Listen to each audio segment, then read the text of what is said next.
भाग्य को कोसने वाले लोग इस कहानी को जरूर सुने। एक बार एक इंसान अपनी जिंदगी से बहुत परेशान था। वह हर समय अपने आप को कोसता रहता था कि क्या जिंदगी मिली है, मुझे क्या जीवन है। हर परेशानी मेरे साथ ही है, हर दुख मुझे ही आकर घरता है, हर झंझट मेरे ही सर पड़ती है।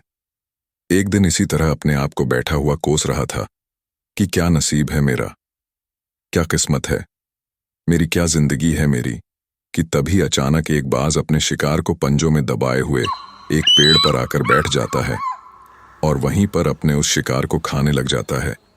यह परेशान आदमी जब उस बाज को देखता है तो कहने लगता है कि क्या जिंदगी है, इसकी क्या जीवन जी रहा है मजे का। न इसे खाने की चिंता, न पीने की, न पहनने की, और न ही परिवार की शिकार करता है। और मस्त खुली हवाओं में कभी इधर घूमता है, कभी उधर घूमता है, सारे दिन आसमान में उड़ता रहता है। असल जिंदगी तो यही है, जीवन तो यह जी रहा है। और फिर वह आसमान की तरफ देखकर जोर जोर से चिल्लाता है कि काश मैं भी एक बाज होता तो मुझे भी कोई दुख ना होता, मुझे भी कोई परेशानी ना होती। काश मैं भी एक बाज होता। बिजली कड़कने लग जाती है और आसमान से आवाज आती है कि हे इंसान, क्या यह हमने सच सुना कि तू हमारी दी हुई जिंदगी से परेशान है और तू एक बाज बनना चाहता है। तो इस आकाशवाणी को सुनकर यह इंसान हैरान रह जाता है और आसमान की तरफ देखकर कहता है कि हाँ, मैं सच में अपनी इस जिंदगी से बहुत परेशान हूं, क्योंकि हर परेशानी मेरे साथ ही है, हर दुख मुझे ही है, हर तकलीफ मेरे ही साथ है। तो आसमान से फिर आवाज आती है कि हे इंसान, एक बार फिर सोच ले, हमने तुझे बड़ी प्यारी जिंदगी दी है, लेकिन अगर फिर भी तू चाहता है कि हम तुझे बाज बना दें तो हम तुझे बाज बना देंगे। लेकिन अगर एक बार हमने तुझे बाज बना दिया तो फिर हम तुझे बाज से इंसान दोबारा नहीं बनाएंगे। तो ये आदमी तुरंत जवाब देता है कि मैंने अच्छी तरह से सोच लिया है कि मुझे बाज ही बनना है, और एक बार बाज बनने के बाद मैं दोबारा कभी नहीं कहूंगा कि मुझे इंसान बनना है। तभी ऊपर से आवाज आराम कर सकूं, तो यह सोचकर वह छोटी छोटी लकड़ियां इकट्ठा करने लग जाता है और एक ऊंचे पेड़ पर अपना घोंसला बनाने लग जाता है। एक एक लकड़ियां इकट्ठा करके वह अपने लिए एक सुंदर सा घोंसला तैयार कर लेता है और रात में उसी में सो जाता है और सोचता है सुबह उठकर शिकार भी करूंगा और सुबह उठकर फिर से मौज मस्ती भी करेंगे, खुली हवाओं में उड़ेंगे। सुबह होते ही वह शिकार की तलाश में निकल पड़ता है, हवाओं में उड़ता रहता है। ऊपर से जाकर देखता है कि कहीं जमीन में मुझे कोई शिकार नजर आए तो मैं तुरंत जाकर उसे दबोच लूं और वहीं पर खा लूं, लेकिन उसे कोई शिकार नजर नहीं आता। काफी समय बीत जाता है, वह लगातार ऊंचाई से शिकार को ढूंढता रहता है, लेकिन उसे कोई शिकार नहीं मिलता। फिर पास एक जंगल होता है, यह उस जंगल में चला जाता है, यह सोचकर कि शायद वहां कोई अच्छा सा शिकार मेरे हाथ आ जाए। यह जंगल के ऊपर उड़कर शिकार को ढूंढता रहता है, जंगल के अंदर जाकर भी शिकार को ढूंढता है, लेकिन इसे वहां भी कोई शिकार नहीं मिलता। शाम का समय नजदीक आ जाता है तो मायूस होकर वापस अपने घोंसले की तरफ लौट रहा होता है कि रास्ते पर थक कर एक पेड़ के ऊपर बैठ जाता है। जब यह उस पेड़ के ऊपर बैठा होता है तो उसकी नजर एक बीमार चिड़िया पर पड़ती है जो कि एल अवस्था में होती है। यह तुरंत जाकर उसे दबोच लेता है, उसके पंख निकालकर अलग कर देता है और उसे खा जाता है। उस चिड़िया को खाने के बाद वह अपने घोंसले की तरफ उड़ जाता है और रास्ते में सोचता है कि चलो बीमार चिड़िया ही सही, लेकिन कुछ तो खाने को मिला।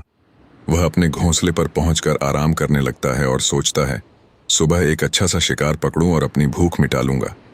जैसे ही सुबह का प्रकाश होता है यह निकल पड़ता है, अपने शिकार की तलाश में हवा में उड़ता रहता है, लेकिन आज फिर कोई शिकार इसके हाथ नहीं आता। काफी समय बीत जाता है, यह ऊंचाइयों पर जाकर अपनी तेज नजरों से शिकार को ढूंढने की पूरी कोशिश करता है, लेकिन इसे कोई भी शिकार नजर नहीं आता। फिर यह पास के उस जंगल की तरफ चला जाता है, लेकिन इसे वहां भी कोई शिकार नहीं मिलता। इसी प्रकार पूरे दिन उड़ते उड़ते शाम का समय नजदीक आ जाता है तो यह निराश होकर वापस लौटने लगता है और रास्ते में एक पेड़ पर आकर बैठ जाता है। सोचता है शायद आज फिर कोई बीमार चिड़िया मेरा इंतजार कर रही हो, लेकिन हर बार किस्मत मेहरबान थोड़ी होती है। आज इसे कोई बीमार चिड़िया नहीं मिलती।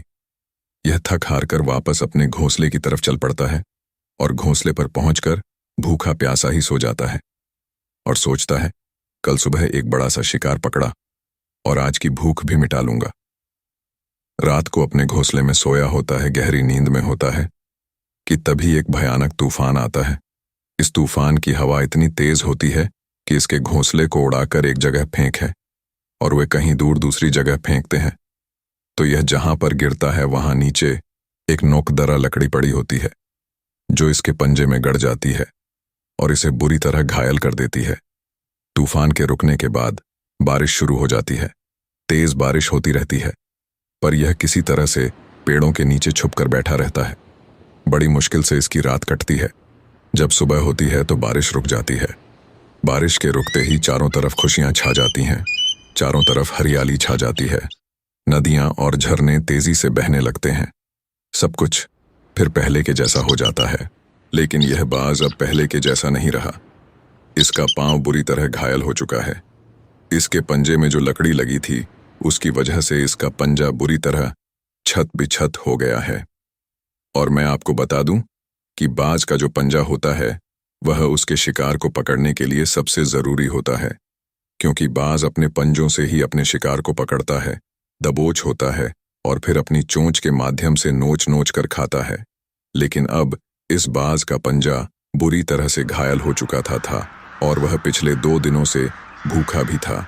यह शिकार की खोज में थोड़ा सा उड़ता है कि शायद फिर कहीं कोई बीमार चिड़िया इसे मिल जाए, लेकिन कहाँ बार बार कोई बीमार चिड़िया मिलने वाली थी। वह कुछ देर तक उड़ता है, लेकिन फिर भूख और दर्द के मारे थक कर एक पेड़ पर आकर बैठ जाता है। वह पेड़ पर आकर बैठ तो जाता है, लेकिन उसे पता नहीं था कि यहाँ एक और मुसीबत उसका इंतजार कर रही है। और वह मुसीबत यह थी कि 8-10 कौओं का एक झुंड मिलकर इसे परेशान करने लग जाते हैं। इसके ऊपर आकर इसके घाव में चोंच मारने लग जाते हैं। उन्हें भी पता चल जाता है कि यह बाज घायल है और भूख की वजह से कमजोर भी है। यह बाज उनसे बचने के लिए थोड़ा सा उड़ता है और फिर जाकर बैठ जाता है। उनसे पीछा छुड़ाने का प्रयास करता है, लेकिन वह फिर इसके पीछे आ जाते हैं, तो यह फिर उड़कर थोड़ी दूर चला जाता है। लेकिन वह इसका पीछा नहीं छोड़ते और बार बार इसके पास आकर इसे परेशान करते हैं। कौवे अक्सर बाज के साथ ऐसा करते हैं, लेकिन फिर बाज भी उनके साथ एक खेल खेलता है। जब कौओं का झुंड बाज को परेशान करता है और उनका पीछा नहीं छोड़ता, तो बाज हवा में सीधी उड़ान भरने लग जाता है। वह तेजी से सीधा ऊपर की ओर उड़ने लग जाता है।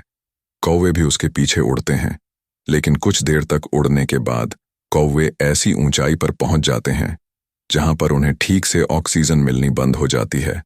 उनका दम घुटने लग जाता है, उनकी सांस रुकने लग जाती है, तो फिर वह वहां से ऊपर नहीं जा पाते।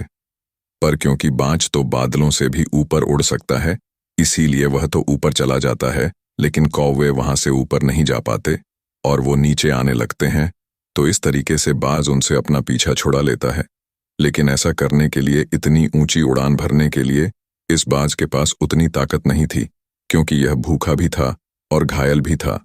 तो यह उड़ता और थोड़ी सी दूर जाकर बैठ जाता और कौवे फिर आकर इसे परेशान करने लग जाते। इसी तरह भूख और घायल हालत में एक दिन गुजर जाता है, दूसरा दिन गुजर जाता है, तीसरा दिन गुजर जाता है, लेकिन इस बाज की हालत में कोई सुधार नहीं हो रहा था। वह बद से बदतर होती जा रही थी।